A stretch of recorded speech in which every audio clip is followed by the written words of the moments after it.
What's up, people? This is the People's Podcast presented by the Wrestling Republic.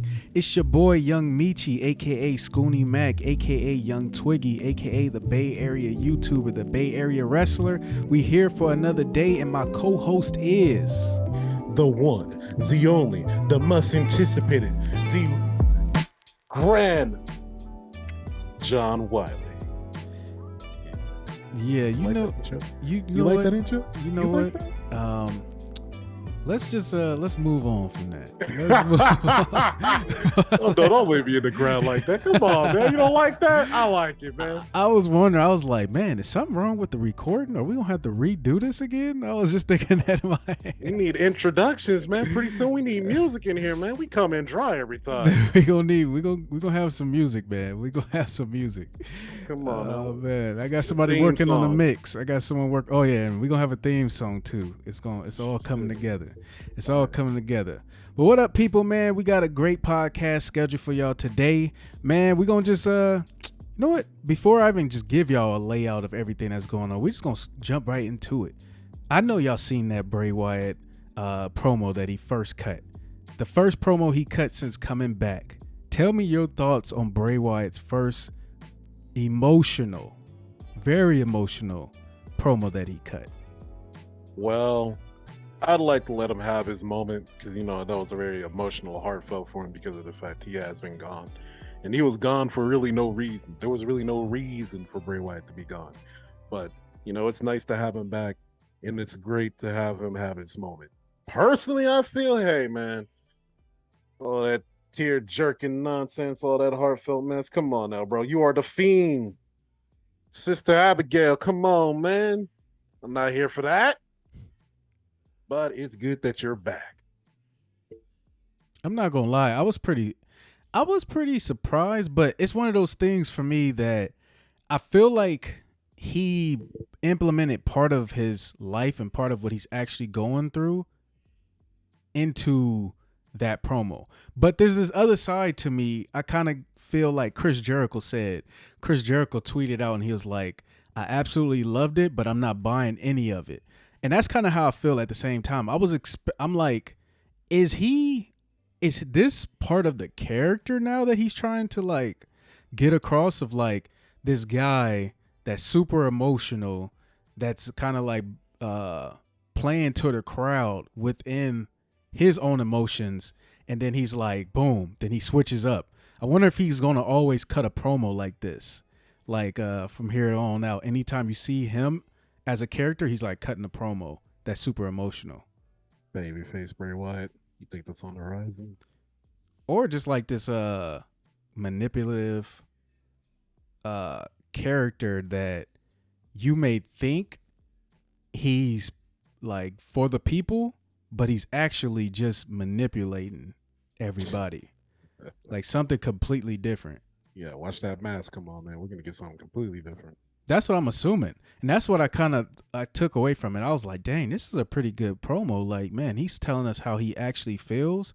But I wonder if that's part of the scheme that he came up with. I know Bray Wyatt is super like creative with his character. So I'm like, man, I wonder if he's actually just like, this is just another character that he formed up, that he's like, what if I kind of act like I'm playing towards the fans, but then I have this other version of myself that's like, just, almost doing this purposely to just play towards the people and then just, do whatever Bray gonna end up doing. So I agree with you on that. Well, we only time can tell. We got to wait and see. well, since we're already talking about Bray Wyatt, as WrestleMania is approaching, WrestleMania does approach, who do you think Bray Wyatt should face at WrestleMania?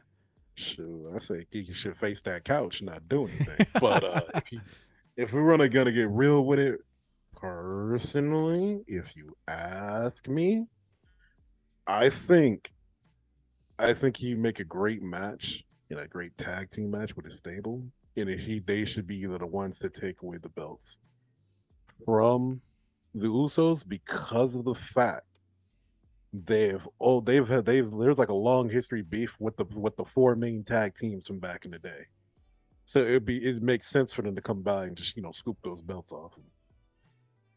Or or Braun Strowman versus Bray Wyatt again, but we're not gonna be in some swamp this time. Mm.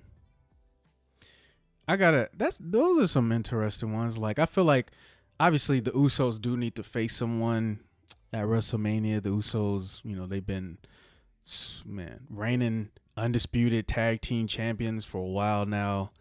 I think that would be an interesting one, but at the same time, I feel like a lot of fans will be kind of disappointed with that because Bray, making this big comeback and he's, just almost in a tag team style kind of like match at WrestleMania. I feel like they'll kind of think that's a little low for what people are wanting from him in a sense. Would be an interesting one. I'm gonna throw out something completely different. And now I don't know how you should book this match, but I'm gonna go ahead and throw this out to you and see what you think. What if we did Bray Wyatt, The Fiend, whatever other characters that he's doing right now, versus Brock Lesnar at WrestleMania? Hell no. Don't even speak that into existence, man. I don't even want to see that. People don't even want to see that. You're gonna have people going through like, oh, this is a bathroom break match. Bray gonna get slaughtered. Oh, let's get some nachos. All right, let's go. Like, come on. Come on, man. Nah, but see, here's my thing. Like, I feel like it has great potential, but it's just I understand that you almost gotta. It's like Bray needs to win, but is it realistic that Brock would lose that match? No. It's not. That's the only tough part. That's the tough part. You know who I could see in a match like that? And it'll be a good build-up, start to finish, just because of the fact he can talk that game, and then I know he won't go down. Kevin Owens. That's way entertaining. Top of that, we know Kevin Owens' character. He don't go down for nothing. And I think that would be perfect because Brock always does work a little bit better with guys that are smaller than him. And guys who can do like, some acrobatic nonsense. Personally, I feel like Brock Lesnar should go up against AJ Styles, but that's just me. Brock Lesnar versus AJ Styles at WrestleMania? Man. Yeah, just let him do his thing. That's an interesting one, but I'm like, you say you think Brock should face AJ Styles. All right, if I was throwing it out there myself, besides Bray Wyatt, that's not really something realistic, but I was just throwing it out there. I'm like, man, I don't know who Brock should face right now though, because they already now have started up the rivalry between him and Bobby Lashley again, and that could have been a WrestleMania match, but I feel like they started it too early. Like, is it they gonna continue all the way into WrestleMania? I highly doubt it. I mean, personally, I don't want to see Judgment Day get squashed unless I get to see the Demon go up against Bray Wyatt. Oh, that would be crazy. Yeah, that would actually be pretty crazy. But I still want the Demon to go over. But it's mainly because the Demon's been disrespected, especially with that Roman Reigns match. How literally some magical BS had to happen in the middle of that match for him to lose. The ring rope magically snapping. Like, come on. That's an interesting one, man. Like, matter of fact, people who are listening right now, let us know, who do you think Brock Lesnar should face at WrestleMania, and who do you think Bray Wyatt should face at WrestleMania? I actually like that idea with Bray versus The Fiend, and then if this Bray Wyatt family new faction is a real thing. Oh no, not against the Fiend, against the Demon, Finn Balor, against the Demon Finn Balor. So like, if this Wyatt family faction is a real thing, then I'm like, then that'll make it real interesting between them and then the Judgment Day, and then culminating with Bray Wyatt versus Finn Balor, which would be I think that's a pretty great match. How would you book that one though? Who do you think we should go over? I want to say the Demon due to the fact that he said extra push, but it's like both guys are in a critical stage where they can't take a loss really.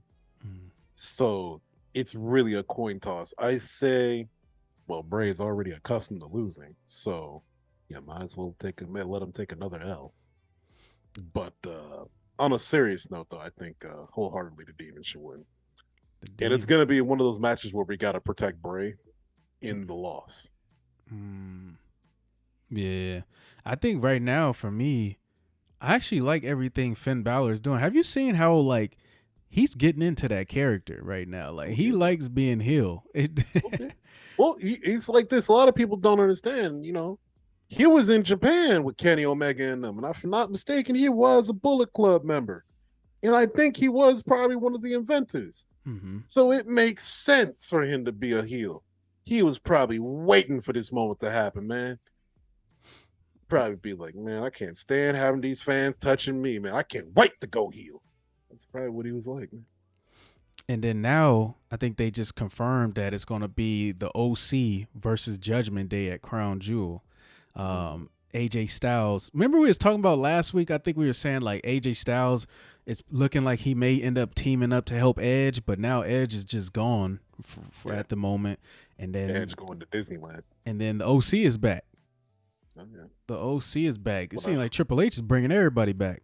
What I find hilarious is it took Vince McMahon to disappear for those guys to come back. Because if you pay attention to Twitter, Carlson and Anderson, they were both like, man, like, we're not ever coming back to the WWE, man. Hell, we'll have to freeze over. Well, hey, man, never say never, dog, because y'all are back. They're back. Like and then the Great Elias is back. Hey, man, for what I heard, when Triple H came through, he shut that down. What? No more Ezekiel, straight as Elias. I didn't understand why they felt the need to change his character anyway. To me, I felt like Elias was pretty over with the fans, but they just kept making him lose every match. So I'm like, why are y'all having him lose every match? But yet when he comes out and he cuts his promo, everybody is engaged. I was they just kind of like ended his hype. I was like, why? Yeah. And personally, I liked it. I liked his ring gear and everything. It was giving me like an Ultimate Warrior kind of vibe, man. I just think it looked weird with the seeing without a beard. You know what I'm saying? Mm-hmm. But it is what it is. I feel like they cut that short too when he was Ezekiel, but he was also playing like, obviously the brother of Elias. I felt like that was pretty entertaining. I'm like, dang, they cut that short. Ezekiel disappears again, and then Elias is back, and it looked like Elias is going to be back for, the time being. So. Oh, yeah. I definitely agree with you on that one. I think, my real question is, who do you keep, Elias or Ezekiel? I always liked Elias. Ezekiel was cool, but to me, I didn't think it was even necessary for him to have to change his character. I thought like Elias was over. I thought they just needed to start allowing him to win matches, start booking him to win. Like if you having him over so much, but he just keeps losing, eventually the fans are going to start booing him or just becoming a little bit more stale with that character. It's like he's over. Now allow him to start winning some matches. Like at this point you could probably put him in like you kind of gotta, I don't know, maybe in the Intercontinental title world in a sense, or like the United States Championship contender or something. But I don't know, it's a little tough now for Elias because I feel like it's so much going on. Mm-hmm. It's so many there's so many wrestlers that's coming back. Yeah. It's a little tough time right now to how you book him. Exactly. I think it's kind of rough because right now it's like everything is kind of getting revitalized in a way that it's just like we kind of want to see because things feel kind of important right now and things feel like anything can happen at any moment. Mm-hmm. The only thing we do know for a guarantee is that Roman's keeping that belt till WrestleMania. We know that for a fact. As he should. Everything else in between is just filler. And man, I just got to shout out Triple H once again. He has made each title, or he's in the process of making basically every title mean something. It felt like Vince probably only cared about the Universal Championship, the heavyweight championships belts, but it's like in those rivalries. But it seemed like Triple H is like, it seemed like he's kind of bringing back the prestige for all the belts in a sense, especially now that Seth Rollins is United States champion. Like, and then now I've seen that he could be starting up a rivalry with Mustafa Ali, and I'm like, dang, that's actually I could see them being some dope matches. Mustafa Ali can be in some dope matches, man. I well, nah, I'm gonna save it for later because I got something to say about Mustafa Ali, man. Before we get into that, actually, I have one more question regarding like another WrestleMania worthy match. I can see Okay. how this is kind of being built up in a sense. So recently, if you watch SmackDown, Rey Mysterio is now a part of SmackDown again, Uh-huh. and he was talking about basically he wanted to quit, and then obviously Triple H, convinces him to stay, move over to SmackDown. To me, they do this to kind of split up him and Dominik Mysterio until that road to WrestleMania season starts to come back. Do you feel like this is a WrestleMania worthy match? Rey Yes. Mysterio versus Dominik Yes. Mysterio. Yes. Mm, It's not even a question. The real question is where do we slot this match and how do we build it up? mm, Because I feel like we can build this up. This can be the match in between the opener. Like it's gonna be a mid card match, but it's like we're gonna put this right after the opener. And mm, I feel like the build up has to be immaculate because I understand a lot of fans are all like, "Oh, Dominic Mysterio can't wrestle that well. Jake Paul is way better than him, and he's only been here for a couple weeks." Like mm. I feel that they got to do some build up and they got to give him some more credibility. They got Or to. did we just go over the top dramatic and be like, "I'm just gonna beat some tough love into my son"? Here's what I would say. Here's what I would say. I feel like it's a WrestleMania worthy match for sure, but I'm like, I don't know if it's too soon. I don't know if it's too soon because I feel like Dominik Mysterio is still building himself up. And at this point, Rey Mysterio should clearly win that match. But I will feel like if you're booking it, if you're booking it, you kind of want Dominik Mysterio to go over, to kind of like you know, just to set his career on a path that's just up and rising. He beats his dad. But I just don't. I wouldn't believe it right now. I would be like, oh, they did that too soon. So I'm So you want to like, drag this out another year? I mean, it's gonna happen this year, but it's like, yeah, I feel like maybe if they could have did it maybe next year or something like that, give Dominic Mysterio a little bit more time by himself and being as a heel. Right now, he's a part of Judgment Day, but like, give him some time just to kind of, you know, Grow more? make more of a stamp with the audience. I feel like a I lot got of fan members still don't believe that he's really good. I think he's good, but I don't think a lot of fans believe he's good yet. you. I agree due to the fact it's like that. I listen to a lot of fans and I look around. They, there is not a lot of respect on Dominic Mysterio's name, which I feel like that's a failure to WWE because I do believe he's valuable and worthy, Mm-hmm. especially of a WrestleMania match at least. You know what I'm saying? So I say only time can tell. And since Triple H is in charge, I think if he puts his mind to it, I think it could work. But that's just we just hope that he's not spreading himself too thin, and this gets a C plus effort. You know what I'm saying? Yeah, Dominic Mysterio, like he kind of gotta. I gotta feel more like he's a heel. Like obviously he is.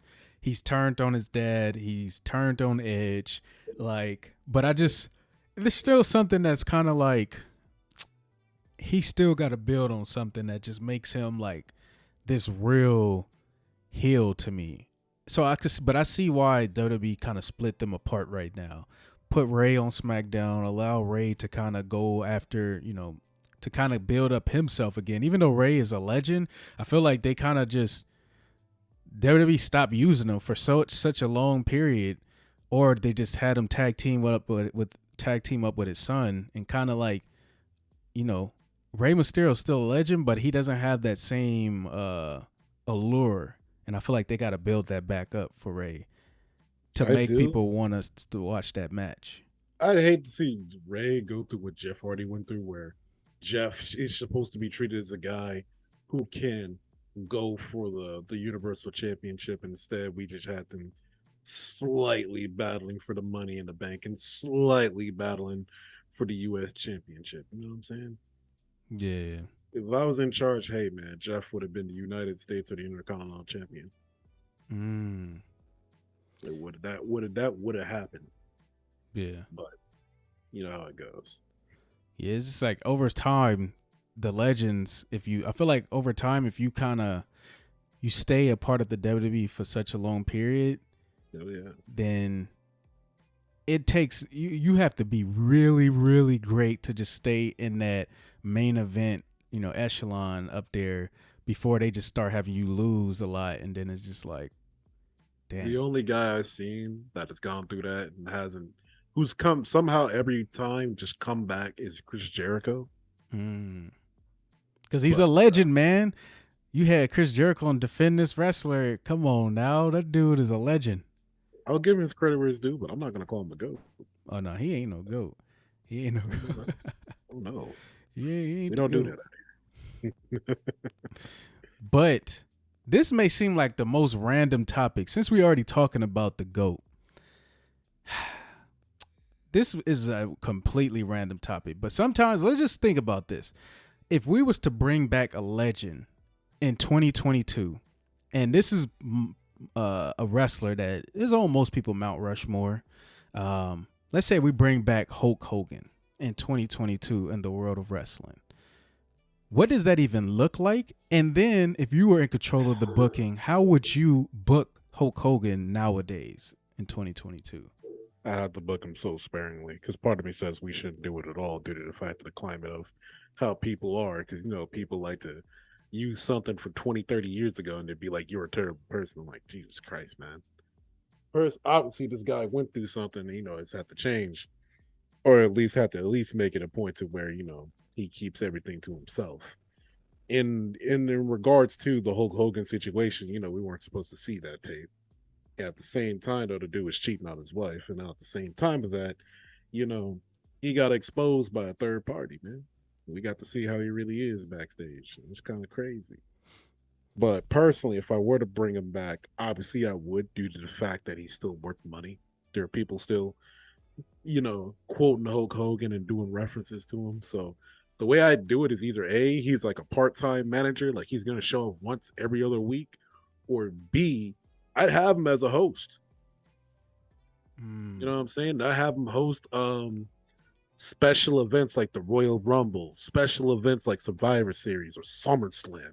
Either he's going to introduce people or I'm going to have him on commentary. That's how I do Hulk Hogan. Just have people used to him being there. You know what I'm saying? That's an interesting take. It's funny. I was thinking about this. I had to really put time into thinking about this because I'm like, Hulk Hogan to me right now, it's not even necessary for him to even be used in this time period. In my mind, like, it's not necessary. But that being said, if we were to use him, and because he's such a legend, he's a Hall of Famer, he's on most people's Mount Rushmore, then you have to use him. It's kind of hard to use Hulk Hogan, though, because let's say like a Ric Flair to me is a lot easier to be used because all his career he mainly played heel. Like, he was a heel. Hulk Hogan, he's done both, but for the most part, since he's retired, every time he comes back as the babyface Hulk Hogan. He doesn't come back as Hollywood Hogan.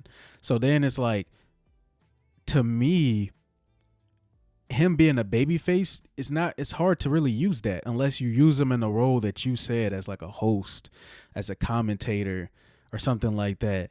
To me, what I would do, I'm going to go completely drastic. I heard a while back, Hulk Hogan still wanted to have one last match. Oh, he can't do that. That man's hip ain't real. He can't do it. Shoot, go to Stone Cold Steve Austin's podcast, man. He had to go to Mexico to go get a fake one. That was a legal surgery he got, but he had to do it. But he still wanted that one last match. Nah, man, you trying to put him in a wheelchair, man. If he wanted that one last match, oh my God, I would put Hulk Hogan get the stretcher and allow him to get retired by one man. Don't say Steve Austin. One man only. Please, God, don't say Steve Austin. Throw him in there. Please, for God's sakes, don't stay Stone Cold Steve Austin. With Roman Reigns at Crown Jewel and allow Roman just to destroy Hogan with the bloodline. Just all them, they jump him, beat him down, spear him, end his career. Just make Roman even more of a maddening heel that he just ended the career of like some people that kids looked up to Hogan. Kids still look up to Hogan even though they didn't grown up. Allow Roman just to go on this hateful streak where he's just destroying legends. Similar to what Randy Orton did when Randy Orton was the legend killer. Yeah. Like he's already a heel, and then we finally get that The Rock versus Roman Reigns. But because it's like right now, we throwing Roman Reigns against freaking Logan Paul. I'm like, I mean, that's the most randomest match. Give us. No, it's the most random match to happen at a pay-per-view in Saudi Arabia. Like, come on now.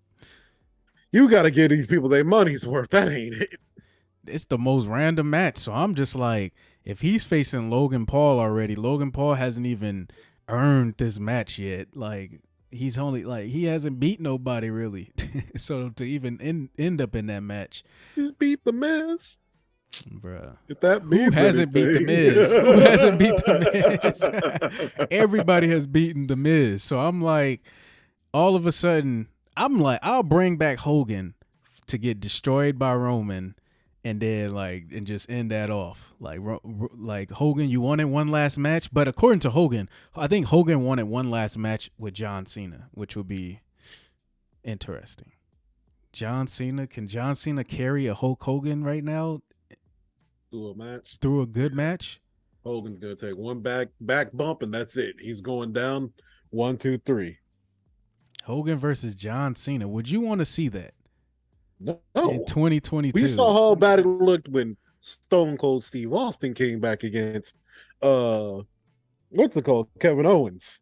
No. That didn't look bad. Older, less athletic, fake hip, bionic man in the ring? No. No. Technology ain't that far. We ain't in Cyberpunk. He ain't gonna do nothing. You know, put that man on the stretcher. Hulk Hogan versus John Cena. More, see, your first idea made a lot more sense because he don't got to do much but just get his ass whooped in the corner. That's what I would do though. I really have him against Roman because it's like Roman is already the biggest heel in the business. He's the top selling wrestler right now in the WWE. So it's like just to make him even more over the top and kind of like to cross over even more with pop culture. Have him go against those legends that already crossed over. And Hulk Hogan, he can take an L. Like, it don't matter. He could take this L. He can just get straight mauled out there. I'll have the bloodline just straight destroying Hulk Hogan. It would be hilarious. The Hurt Business comes out the cut just ready to go. The Hurt Business? Is the Hurt Business even back right now? I just recently... They back? There's some Twitter talk. There's some Twitter talk. They should bring them back. Like, I just got done watching like an interview with Bobby Lashley, and he was mentioning how just everything that they went through to build them up. They just happened to kind of got they just happened to go through an era where there was no fans there, so most of their run was when no fans was there, when it was the cyber wrestling basically. So I'm like, they didn't give us the Hurt Business long enough. They really didn't. They split them up too quick. No, they didn't. I don't even think they should even split them up when Bobby got the belt. It was just so random, like out of nowhere. Yeah, and it's like, why did Bobby have to beat up on his people? Like, that's wrong. Like, I get Bobby, you're great, but dang, you just beat up on your people already? Like, this ain't right. and then they wanted him to be a babyface a little later. Like, come on now. We could have fixed that. We could have fixed that so easily too. Speaking of Bobby, though, since we're already talking about it, this is when you told me about this topic. This is the only match that made sense for it. So the question is, people. Matter of fact, before I'm gonna say that, what do y'all think about Hulk Hogan returning, getting mauled by Roman Reigns? Come on now, make me a booker. Make me a booker. But here's the question: would a UFC style match in wrestling right now, would that break the illusion of wrestling, or do you think it can work? I feel like a heavily booked UFC style match will work well. Like, guys going through the motions of getting entanglements of submissions and striking and stuff like that. I think it would work out, but I feel like they would have to throw in, somebody getting charged into a turnbuckle, somebody getting yoked up outside the ring. Like I feel like those are the ways you do it.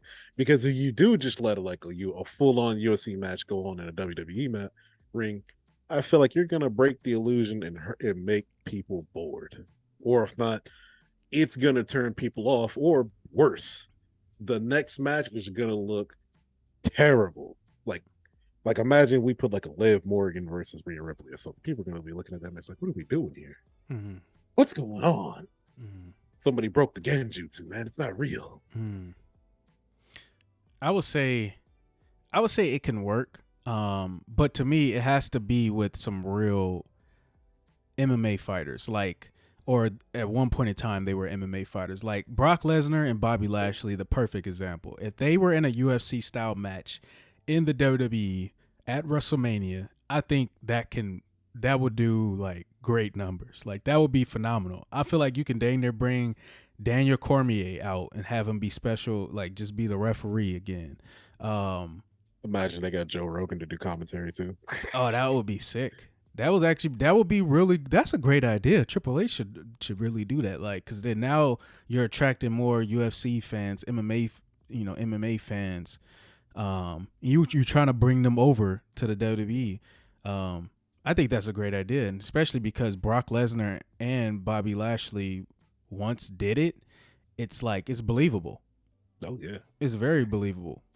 yeah, and it's like because they got a lot of similar accolades. Like Bobby Lashley was supposed to be in the NCAA, but he got injured, which was like how he got into wrestling.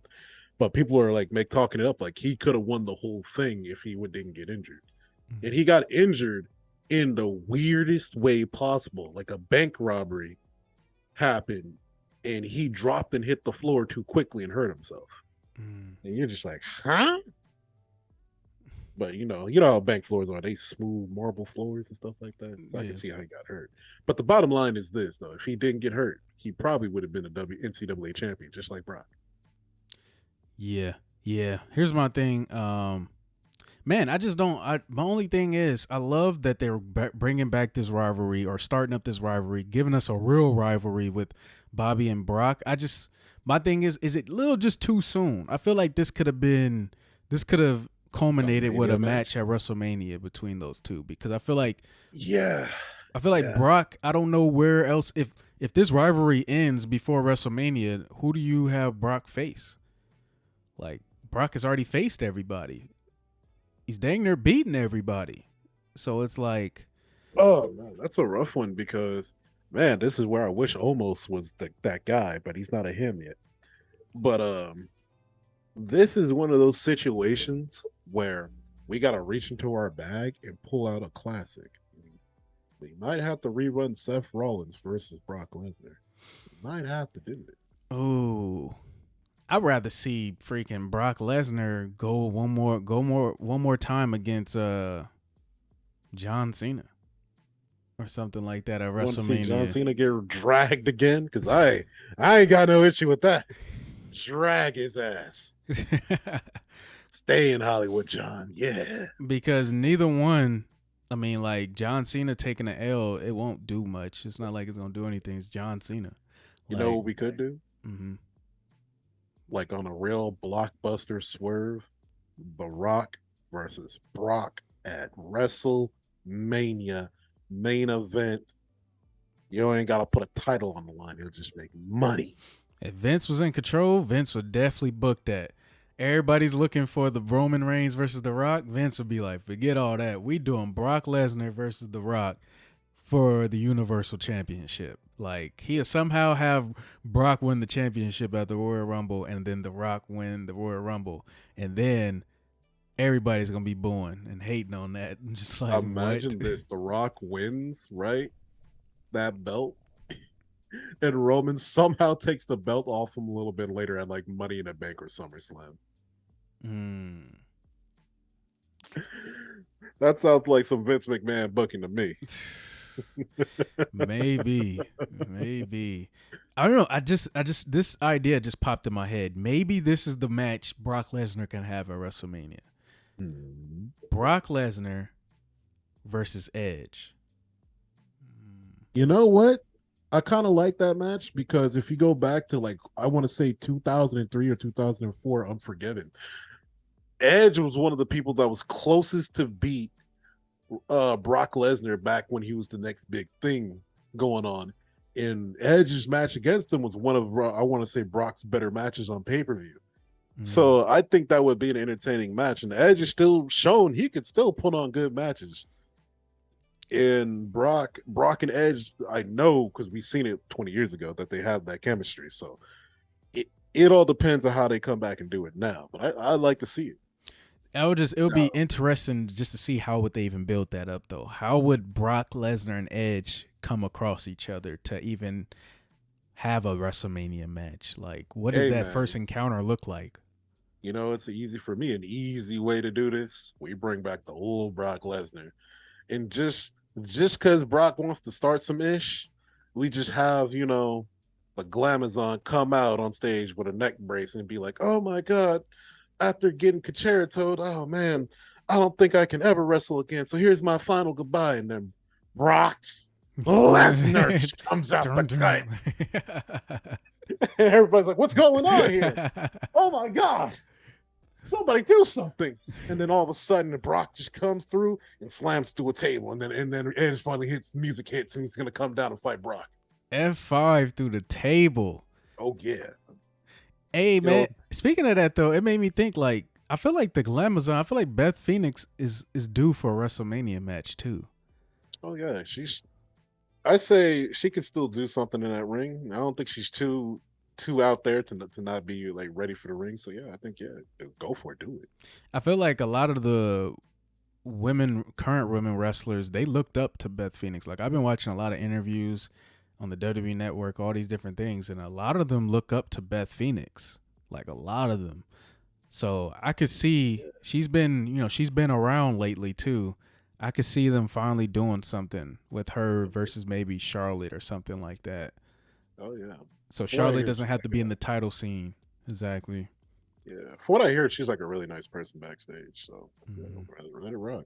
It'd be the real question is like, who do you have her go up against and how do we do it? I don't want her to go out like Kurt Angle, so we got to come up with something good. Have her go against Charlotte. The problem is, though, that just means Charlotte just keeps beating these legends, keep beating these Hall of Famers. So yeah, we can make it a triple threat match. I'm just saying. I ain't against that.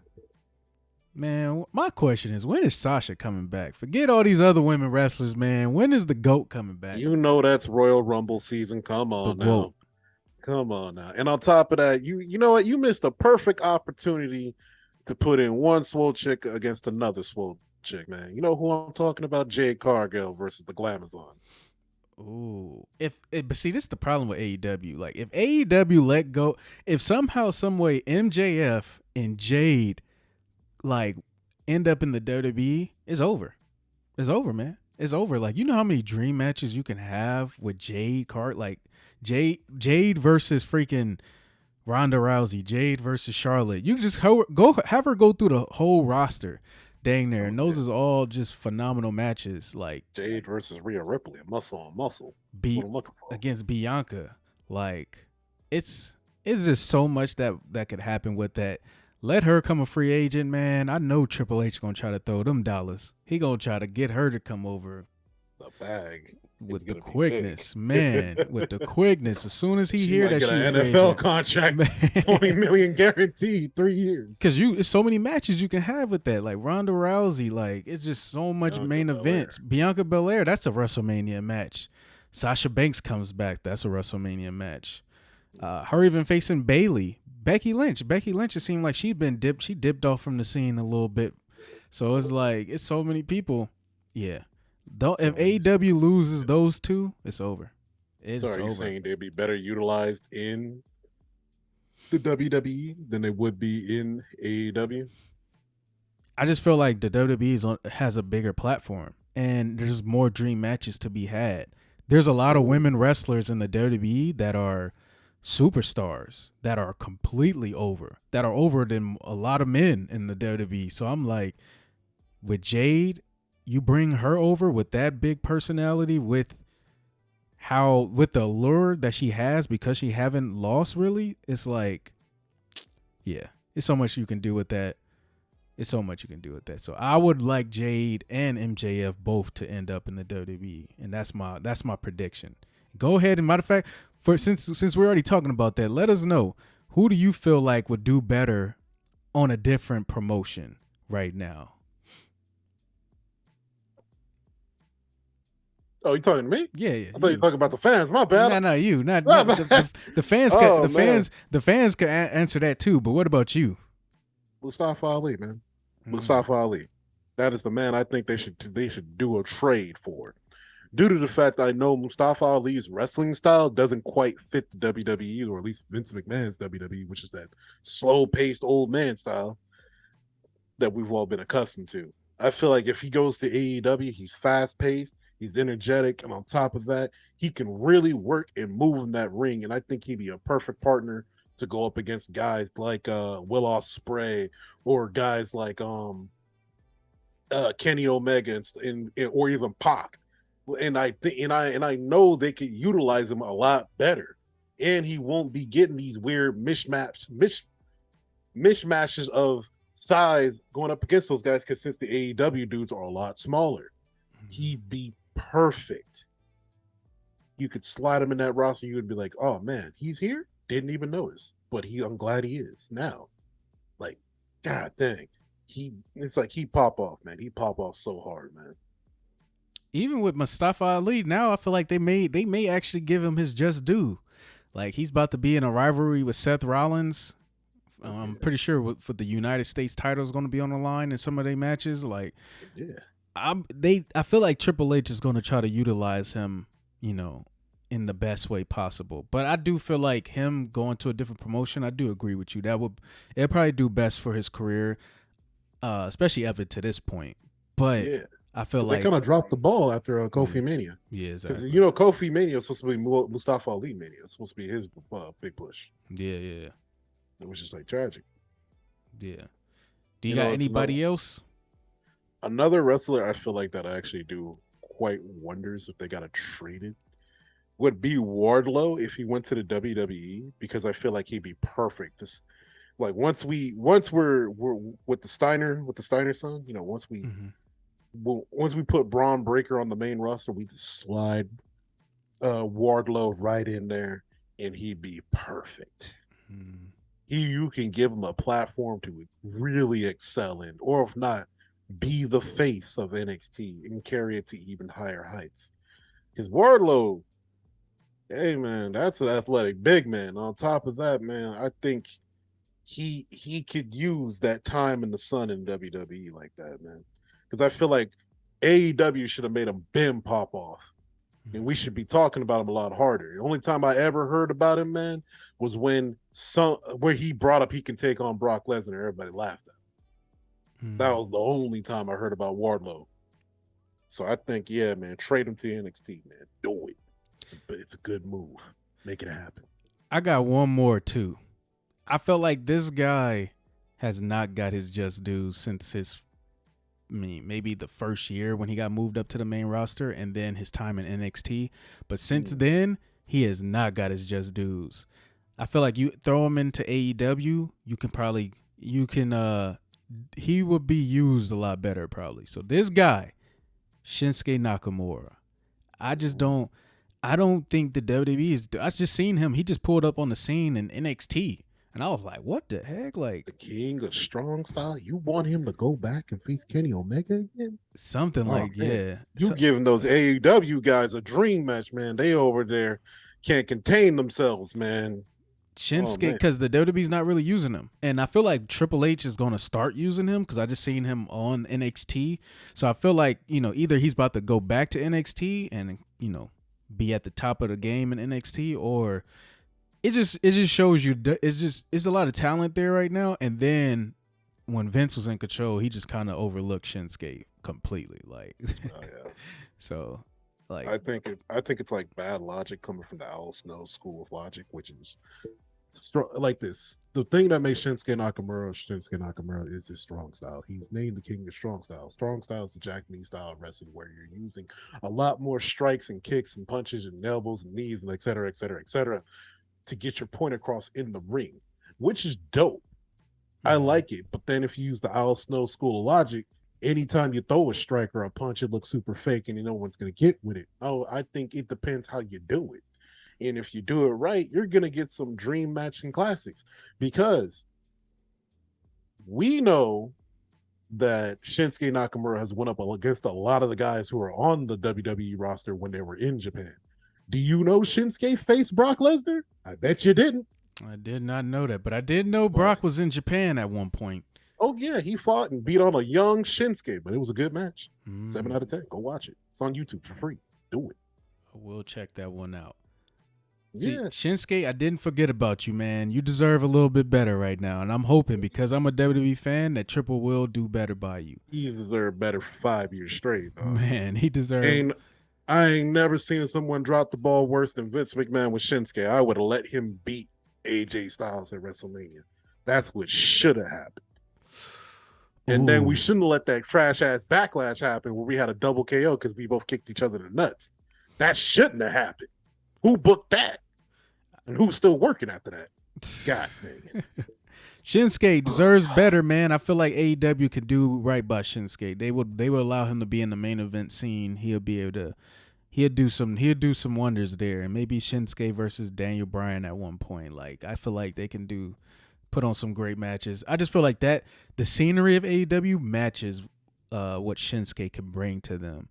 Even though I feel like I want him to stay, I just feel like I don't know what they're gonna do with him though. Like, what can you really do? So, what match you want to see though in AEW? Because I can tell you 2 matches I want to see. Give me Shinsuke and Daniel Bryan, and then give me Shinsuke versus You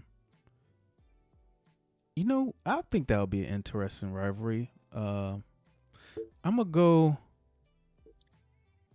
go ahead and make MJF even more of a heel. And just go ahead and throw him in a rivalry with Shinsuke. God and have MJF. You know what's funny about MJF? He kind of thinks Japan are a bunch of bums. Like, you don't ever hear about them on the radar. Man. Yeah. Yep. So that'd be hilarious because he's gonna throw some shade at Shinsuke, but completely. Yeah, I like it. I'll tell you 2 matches I want to see. I want to, if I'm not mistaken, they had a great set of matches. I want to see Shinsuke versus Kenny Omega in America, and I want to see them bring that magic back to America. And another match I would like to say, like you, Daniel Bryan versus Shinsuke. I think that match would actually be gold. Just because of the fact, at least in AEW, they'll have a lot more free room to do what they want and bring the thing that made him to the big stage, which would be at AEW. You know what I'm saying? So exactly. Let it rock. Let it happen. Exactly. I got another question for you people. Let me know what you think about this. We're gonna go back to the WWE. Should the women division, Raw and SmackDown, receive another title, another championship belt, maybe like a women's style intercontinental title or something like that? Yes. Why? But I have a stipulation though.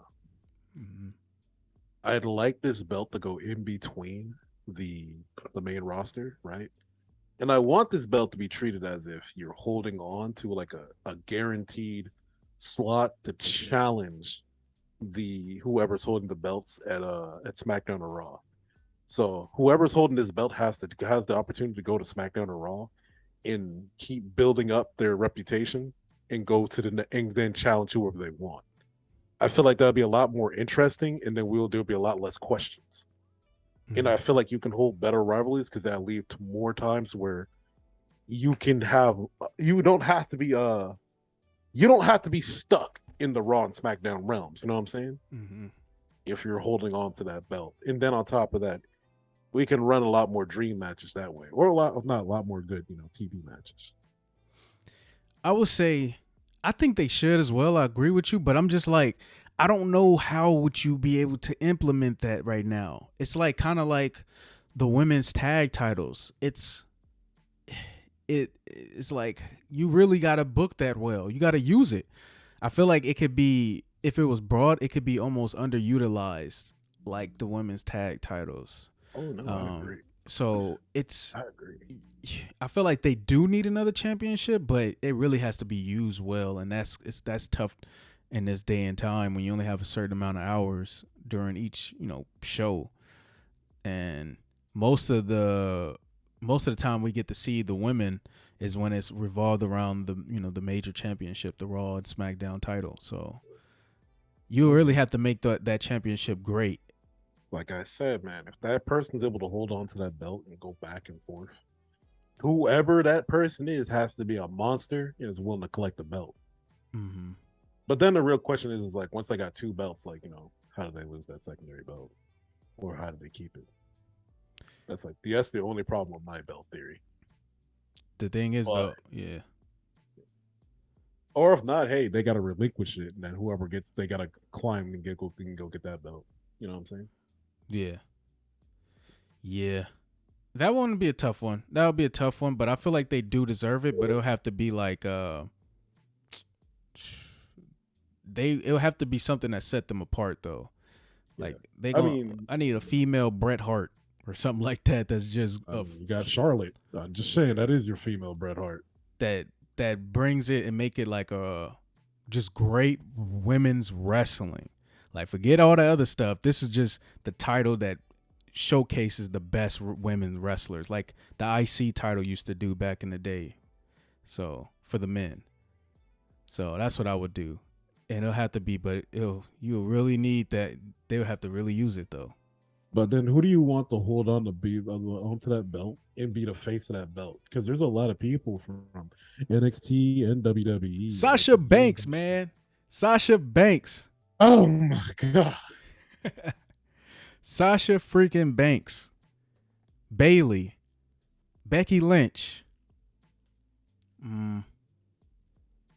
Well, Bailey win is not a bad idea. I was gonna say Raquel, the woman that went up against what's it called, Ronda Rousey earlier this year. I think it'll help her career a lot more and allow her to get a little bit more established. I felt like them feeding her to Ronda like that was very unjustified. You know what I'm saying? I wouldn't even let that match slide. Or you can give it to the Queen of Spades, aka what's her name? God dang it, her name's on the tip of my. The Queen of Shayna Baszler. Oh my god, why can't I remember her name? That would be a good one. That would be actually really good. Yeah, because you can return that mystique, not the mystique. You can return the dominance she desperately needed. You know what I'm saying? Yeah. No, I can see that for sure. I can see that. One last question before we end off the show. Who has had the better career so far? Fans to the people and to you, John. Out of all the Shield members, Roman Reigns, Seth freaking Rollins, Jon Moxley, a.k.a. Dean Ambrose. Who has had the better career so far? So far, I'd like to say Roman due to the fact the Roman spotlight is getting bigger and bigger and bigger. Almost to the point where I could say people are burning in the spotlight. That's how big it is. Next would have to be Dean Ambrose, a.k.a. Jon Moxley, due to the fact him leaving WWE was actually for the better because we can showcase his talents a lot more, and we're able to see he can carry, and we can see that the fans are behind him 100%. And I think that's like the best thing about him. And on top of that, he has put on good matches. I remember when he went to Japan, it was when he first left WWE, and after that first Double or Nothing, he went to Japan and had some bangers. So it's like his career is only getting better and better. We can't wait to see what happens next. Now the guy that's literally like centimeters behind him, not even far. It's Seth Rollins, and even so, I could say Seth Rollins is going to eclipse him because even when Seth loses, he has great matches. Even when Seth loses, he still looks like a credible threat. Even when Seth loses, you want to go back and watch those matches.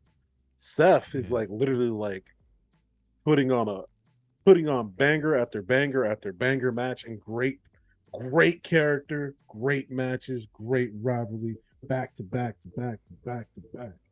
Granted, it does get weird because we're gonna remember that eye for an eye match. We ain't forgetting about that. But we're gonna remember the good stuff, like Cody Rhodes. We're gonna remember the good stuff, man. Like him showing up at the Royal Rumble in Shield gear, trolling Roman Reigns. Like, this guy got moments. This guy got matches. This guy, he's probably gonna go down as one of the greatest wrestlers of all time, dog. That's just how it is. That's the tough part for me. Yeah. Roman, obviously number one. I'm gonna go Seth Rollins number 2, and I'm gonna go Jon Moxley number 3. Even though what Jon Moxley is doing is phenomenal, is great, I feel like Seth is on the biggest platform in wrestling still. He's in WWE, and this man is putting on 5-star matches, and whenever he loses, it doesn't affect him. I'll say it like this, man. I've enjoyed way more Seth Rollins matches than I ever did with Chris Jericho. That's another question. Seth Rollins, Chris Jericho, but no. Hey, man, you know a dream match would have been Seth Rollins versus Shawn Michaels. That would have been.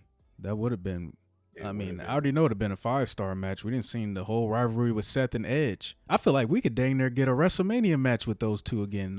It won't matter to me. I'll be fine with that. Oh, yeah. Yeah. So I'm going Roman. I'm going Seth. I do feel like Seth is the best wrestler out of all 3 of those, though. But I'm going Roman had the best career so far. The man he's the guy, the tribal chief. Jon Moxley, great too. They've all had great careers, but I'm gonna go Seth Rollins number 2. All right. Let us know what you think, people. Who had the better career so far out of the Shield? Roman, Seth, or Jon Moxley? But that's it, man. Got any words for the people? Shoot, man. There will be come a time where you might have to choose violence. And in that time, try to make the smartest decision. I know it's going to be hard. Because I'm just saying it right now. Raiders fans, we got to get it together. I'm right now calling for it right now. Fire Josh McDaniels, man. Do it. Get him out of here. Any means necessary. Because this ain't it, Chief. We're too good to be 1-4 right now. We're too good for this. And also, one more thing. At least we didn't lose to the Falcons last Sunday. That's all I got to say about that. Niner fans, we have lost, but it is what it is. I'm going to say, he said don't choose violence. I'm going to say choose violence. If you're a Raider fan, you do need to choose violence, because right now, y'all ain't ever been good throughout my entire life. I am 26 going on 27. I don't remember a time when they ever been good. But that is what it is. Niner fans all day. We 3-3. But yeah, people, this is a wrestling podcast. Oh, I'm not going to bore. Matter of fact, before I leave too, stop talking about my Lakers, y'all. There's only one game. There's only one game, man. That being said, this is the People's Podcast and presented by the Wrestling Republic. Got to shout out the Wrestling Republic. And we see y'all next week, man. Wait. What you got to say? Peace out. Yeah, deuces. Peace out. Come on. Peace out, Wrap people. it up. Peace out, people. We got stuff to do. Yeah.